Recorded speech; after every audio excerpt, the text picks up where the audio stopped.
মামা এটা কি করতেছেন? এটার নাম হলো গুটি কলম। গুটি কলম করতে কিভাবে করে গুটি কলম? গুটি কলমরা আপনি গুটি করার সময় আপনি খেয়াল রাখবেন, একটা শাখার থেকে গিটটা আছে, এক গিটটার নিচে 200 উপরে কাটবেন, যেখান থেকে শিকড়টা আসবে।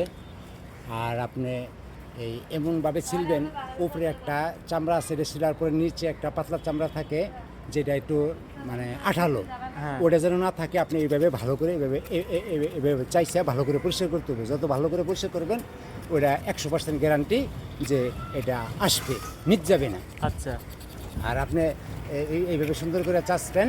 তারপরে জনকা আবার ওই যে গোবর মাটি মিলানোর যে আমরা ওই আটার কাইগুলার মতো করে যে করি, ওইটার একটা আপনি পরিমাণ মতনে লইয়া আপনি এখান থেকে শিকড়টা আসবে, আপনি এখান থেকে ভরাইবেন, ভরাইয়া সুন্দর করে বাঁধতে দিবেন, যাতে কোনো লুজ না থাকে। যে পলিথিনটা বাঁধবেন এটা যাতে কোনো ছিদ্র না থাকে। পলিথিনটা দুই পাশে চাপ দিয়ে বাইতে দিলেই হবে। হ্যাঁ, দুই পাশে চাপতে যাতে পানি না ঢোকে, পানি না ঢুকে, হাওয়া। বাতাস না ঢুকে। পলিথিন আবার কোনো ছিদ্র থাকা যাবে না। হুম।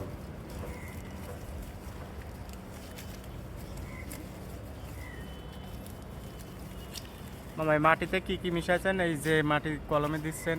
মাটিতে জৈব সার, গোবর, ও আচ্ছা। মাটি আর এমনি মাটি মাটি- একটু আঠা ধরে আর কি। এই মাটি কি শোধন করা নাকি? বিশ্ব মানে জীবাণু শোধন করা নাকি?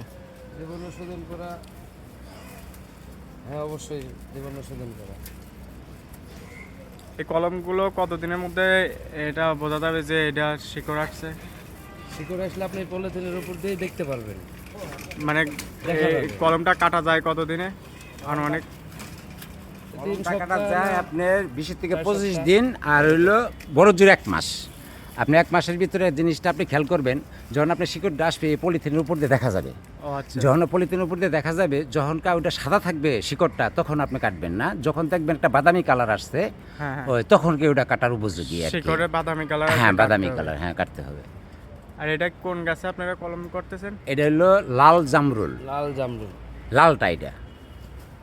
ধন্যবাদ মামা এত সুন্দর করে বলার জন্য। Thank you.